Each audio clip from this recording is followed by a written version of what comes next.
دوستو ہم سب یہ بات جانتے ہیں کہ گھر سے نکلتے وقت آیت الکرسی پڑھ لیں تو ہم شام تک اللہ تعالیٰ کی امان میں رہتے ہیں۔ وہ شخص تمام شیاطین، جنات اور باطل قوتوں کے شر سے محفوظ رہتا ہے۔ دوستو اگر ہم آیت الکرسی کے ترجمے پر غور کریں تو اس کا ترجمہ کچھ اس طرح بنتا ہے۔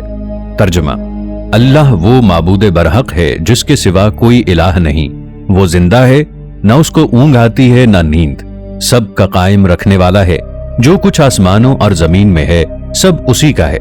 کون ہے وہ جو شفاعت کر سکے اس کے پاس کسی کی مگر اس کی اجازت سے؟ وہ جانتا ہے جو کچھ ان کے سامنے ہے اور جو کچھ ان کے پیچھے ہے، اور وہ احاطہ نہیں کر سکتے اللہ کے علم میں سے کسی شے کا بھی سوائے اس کے جو اللہ چاہے۔ اس آیت میں اللہ تعالیٰ کی توحید اور بعض اہم صفات کا ذکر ہے۔ اس آیت میں اللہ تعالیٰ کی کرسی کا بھی ذکر آیا ہے، جس کی وجہ سے اس آیت کو آیت الکرسی کہا جاتا ہے۔ ہمارا ایمان ہے کہ عرش کے بعد سب سے بڑی مخلوق کرسی ہے، جیسا کہ اللہ تعالیٰ نے قرآن میں وضاحت کے ساتھ فرمایا۔ ترجمہ: اس کی کرسی آسمان اور زمین کو گھیرے ہوئے ہے، سورہ بقرہ آیت 255۔ اور کرسی عرش کے سامنے ہے اور وہ اللہ کے دونوں قدموں کی جگہ ہے۔ کرسی اللہ کے دونوں قدم رکھنے کی جگہ ہے اور کوئی چیز عرش کے برابر نہیں ہو سکتی۔ اللہ لا الہ الا ہو سے لے کر وہو العلی العظیم تک ان آیات مبارکہ کو آیت الکرسی کہا گیا ہے، اور علماء کرام کا یہ کہنا ہے کہ شیطان سے حفاظت کے لیے یہ مفید عمل ہے۔ کثرت سے آیت الکرسی پڑھنے والا شیطان کے فریب سے محفوظ رہتا ہے اور اللہ تعالیٰ اس کی حفاظت فرماتے ہیں۔ احادیث مبارکہ میں اس کی بے شمار برکات ہیں۔ ایک مرتبہ مدینہ منورہ میں غلے کے ذخیرے پر ہمارے پیارے نبی حضرت محمد صلی اللہ علیہ وآلہ وسلم نے حضرت ابو ہریرہ رضی اللہ تعالی عنہ کی ذمہ داری لگائی کہ رات کو وہاں چوکیداری کرو۔ حضرت ابو ہریرہ رضی اللہ عنہ سے روایت ہے کہ میں رمضان میں وصول کی گئی زکوٰۃ کے مال پر پہرا دے رہا تھا۔ رات کو انہیں کچھ کھٹکا لگا تو دیکھا کہ کوئی غلہ چرا رہا ہے۔ انہوں نے جا کر پکڑ لیا۔ چور کہنے لگا کہ آج مجھے معاف کر دو۔ حضرت محمد صلی اللہ علیہ وآلہ وسلم معاف کرنے والے ہیں، اللہ معاف کرنے والا ہے، تم اگر معاف کر دو گے تو پھر نہیں آؤں گا۔ حضرت ابو ہریرہ رضی اللہ تعالی عنہ نے اسے چھوڑ دیا۔ صبح جب حضرت محمد صلی اللہ علیہ وآلہ وسلم کی بارگاہ میں پہنچے تو آپ صلی اللہ علیہ وآلہ وسلم مسکرائے اور پوچھا، ابو ہریرہ رات کیا ہوا؟ انہوں نے رات کا واقعہ عرض کیا تو رسول اللہ صلی اللہ علیہ وآلہ وسلم نے فرمایا، تم نے تو چھوڑ دیا لیکن وہ جھوٹا ہے، پھر آئے گا۔ دوسری رات پھر وہ پکڑا گیا، لیکن بڑی منتیں اور قسمیں کھانے پر انہوں نے اسے دوبارہ چھوڑ دیا۔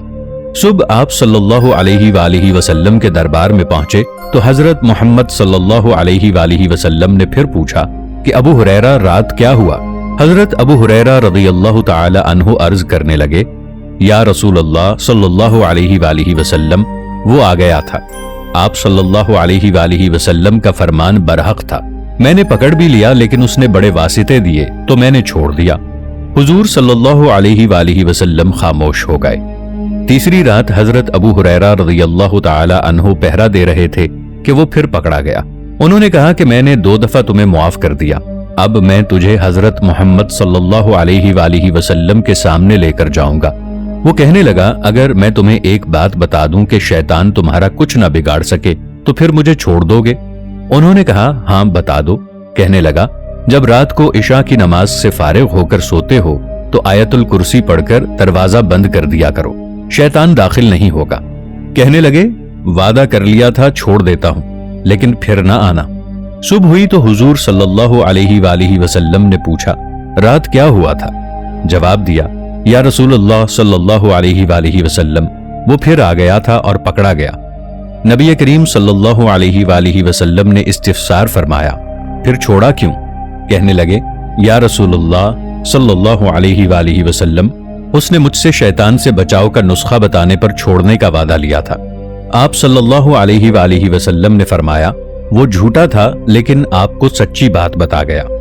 حضرت ابو ہریرہ رضی اللہ تعالی عنہ نے عرض کی، یا رسول اللہ صلی اللہ علیہ وآلہ وسلم، وہ کون تھا؟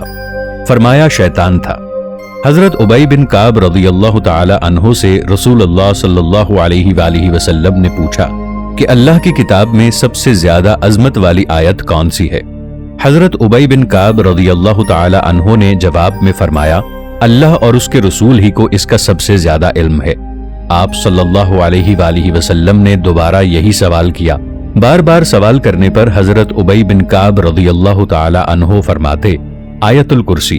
حضور اکرم صلی اللہ علیہ وآلہ وسلم نے حضرت ابی بن کعب رضی اللہ تعالی عنہ کے سینے پر ہاتھ رکھ کر فرمایا، اے ابی بن کعب رضی اللہ تعالی عنہ، اللہ تعالیٰ تجھے تیرا علم مبارک کرے۔ حضرت ابی بن کعب رضی اللہ تعالی عنہ فرماتے ہیں کہ میرے پاس کچھ کھجوریں تھیں جو روزانہ گھٹ رہی تھیں۔ ایک رات میں نے پہرا دیا، میں نے دیکھا کہ ایک جانور جو کسی صحت مند اور جوان لڑکے کی طرح نظر آتا تھا، میں نے اس کو سلام کیا، اس نے میرے سلام کا جواب دیا۔ میں نے اس سے پوچھا کہ تو انسان ہے یا جن؟ اس نے کہا میں جن ہوں۔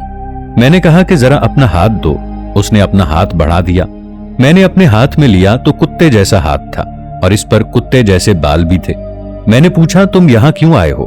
اس نے کہا تم صدقے کو پسند کرتے ہو اور میں تمہارے مال کو لینے آیا ہوں تاکہ تم صدقہ نہ کر سکو۔ میں نے پوچھا کہ تمہارے شر سے بچنے کی کوئی تدبیر ہے؟ اس نے کہا کہ آیت الکرسی اس کا حل ہے، جو شخص شام کو پڑھ لے وہ صبح تک، اور جو صبح کو پڑھ لے وہ شام تک محفوظ ہو جاتا ہے۔ آیت الکرسی میں موجود کرسی کی بات کی جائے تو اللہ تعالیٰ کی یہ کرسی اتنی بڑی ہے کہ جس کی وسعت کے اندر ساتوں آسمان اور زمین سمائے ہوئے ہیں۔ صحیح بخاری و مسلم کی احادیث کا مطالعہ کریں تو معلوم ہوتا ہے کہ عرش اور کرسی بہت عظیم الشان مخلوقات ہیں جو تمام آسمان اور زمین سے کئی گنا بڑے ہیں۔ حضرت ابو ذر غفاری رضی اللہ تعالی عنہ سے روایت ہے کہ انہوں نے حضور اکرم صلی اللہ علیہ وآلہ وسلم سے دریافت کیا کہ کرسی کیا اور کیسی ہے؟ نبی کریم صلی اللہ علیہ وآلہ وسلم نے فرمایا، قسم ہے اس ذات کی جس کے قبضے میں میری جان ہے کہ ساتوں آسمانوں اور زمینوں کی مثال کرسی کے مقابلے میں ایسی ہے جیسے ایک بڑے میدان میں انگلی کا چھلا ڈال دیا جائے۔ دوستو، آپ میں سے اگر کوئی شخص چاہتا ہے کہ اس کا رزق بڑھے، اس کے مال و دولت میں حلال طریقے سے اضافہ ہو، تو وہ شخص فجر سے پہلے تھوڑی تعداد میں آیت الکرسی کا ورد کرے۔ دوستو، لفظ آیت الکرسی کا مطلب ہے بادشاہی کی آیت، کیونکہ اس میں اللہ تعالیٰ کی حکمت اور اس کی طاقت بیان کی گئی ہے۔ آیت الکرسی اپنے معنی کے لحاظ سے انتہائی قوی ہے اور اللہ تعالیٰ کی بادشاہت سے بھرپور ہے۔ اس میں یہ بیان بھی ہے کہ اللہ تعالیٰ نہایت قوی اور قادر مطلق ہے۔ آیت الکرسی انسان کو آفات و بلیات سے محفوظ رکھتی ہے۔